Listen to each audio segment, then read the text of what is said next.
Good morning, everybody. Hope everyone's doing well. Today, I wanted to come live and talk about pricing and particularly how your pricing will affect the results your clients get.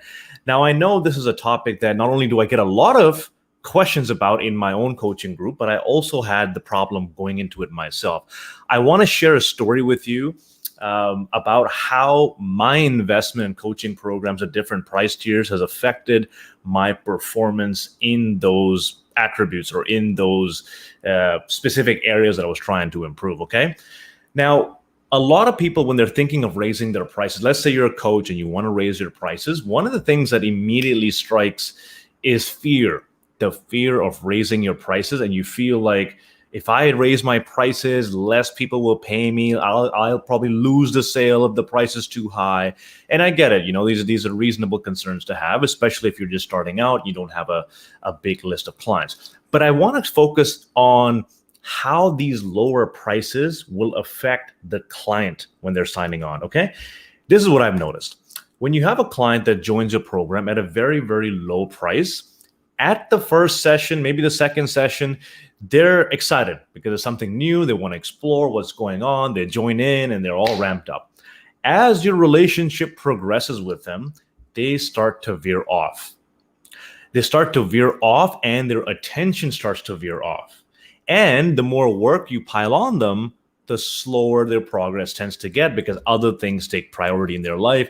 They're not really as motivated intrinsically to continue with the process, especially if they paid, let's say, $100 or $200 for your coaching.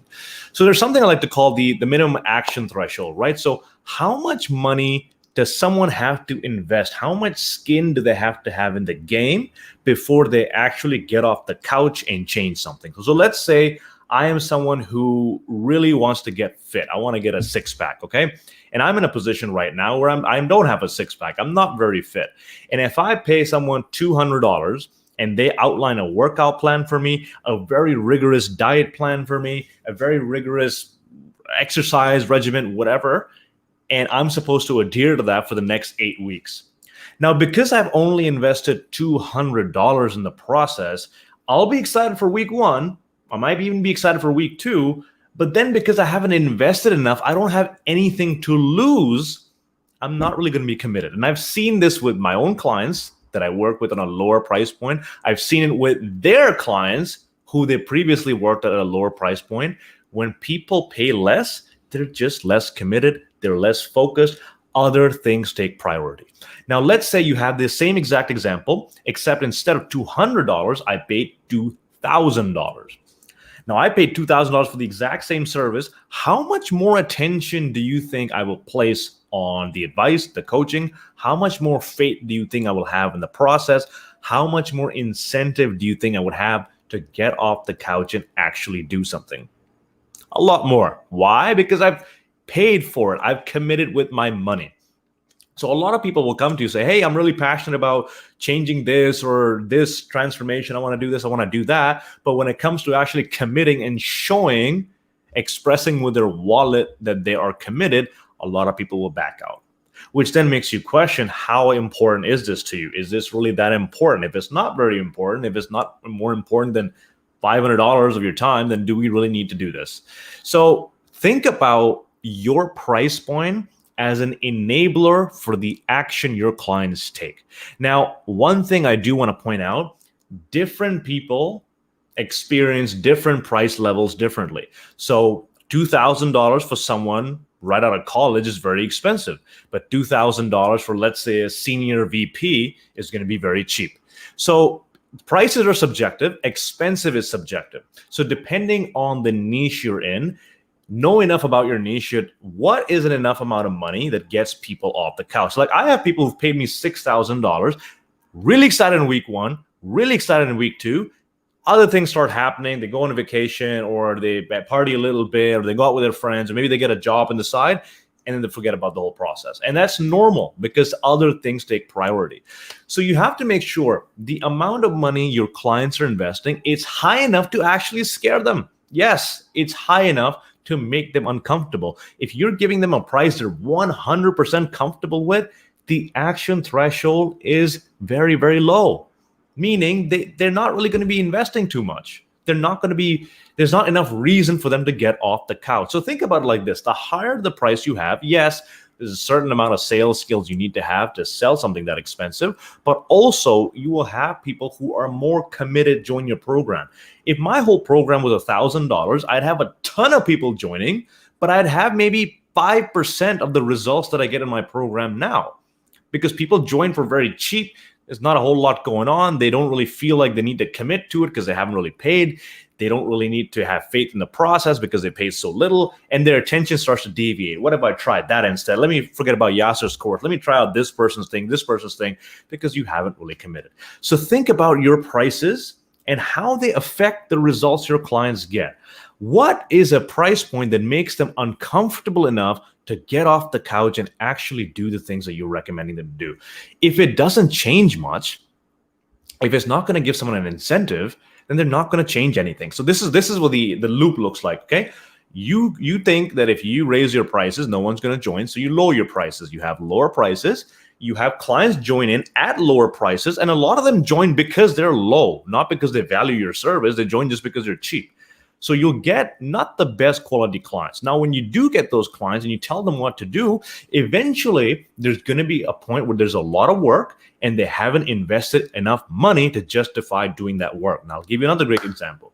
Let's say you're a career coach and someone's looking for a job and they paid you $300 whopping to solve their job searching problem for them, right? And you tell them, go make a list of all your target companies, find out the hiring managers, make a whole database of it, go and reach out to them, DM them, wait for the DM response, get on a call, do an informational interview with them, blah, blah, blah, blah, do all this stuff, do that for the next 3 months.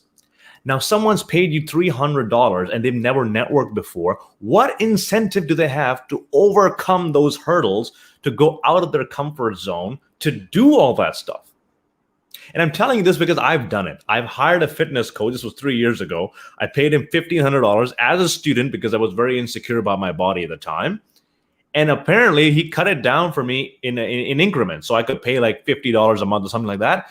I didn't do anything. I didn't follow any of the nutritional advice. I didn't do any of the workouts. I even flat out lied to him that I was going to the gym because it just wasn't enough of a commitment for me, right? I bought coaching programs now. I'm making significantly more money now, but now I bought programs that are $2,000, $3,000, and they don't get my attention. Why? Because again, for me, it's not a lot of money. It's not enough to get me off the couch and actually do something. So I made the mistake of buying a lot of cheap things, buy a cheap course here, cheap coaching this, cheap this. So I'll give you a list, okay? I bought a piano course. I bought a guitar course.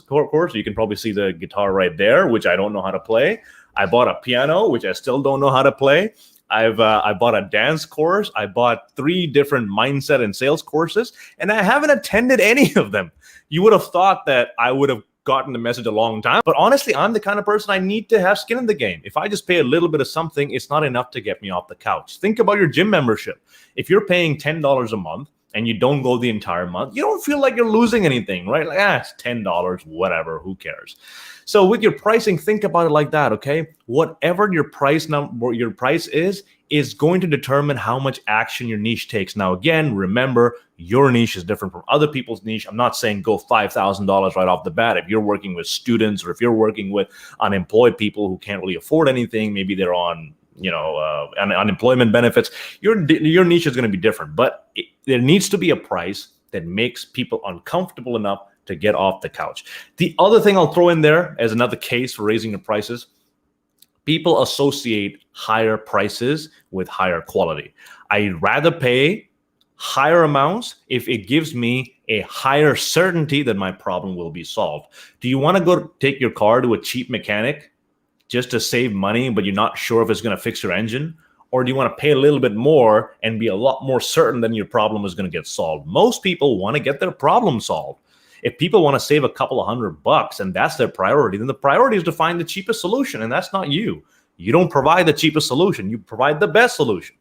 So this is the difference between choosing the kind of client you want as well. Do you want a client who prioritizes price, who prioritizes what's cheap, or do you prioritize a client who wants the result, who wants the highest possible quality of service? So between these two reasons, perception of higher quality and a higher commitment from your clients, I think these make a very good case of why you should not charge low. Now, there are exceptions to that. The exceptions being you have someone who's very, very committed to the process, they just cannot afford it. You can do lower prices for them, but there needs to be some sort of leverage. I'll give you a perfect example. If you're a new coach and you're coaching a lot of your friends and a lot of your colleagues, I guarantee you none of them are as committed as your paying clients. Guarantee you. Because they haven't invested anything. They haven't paid anything.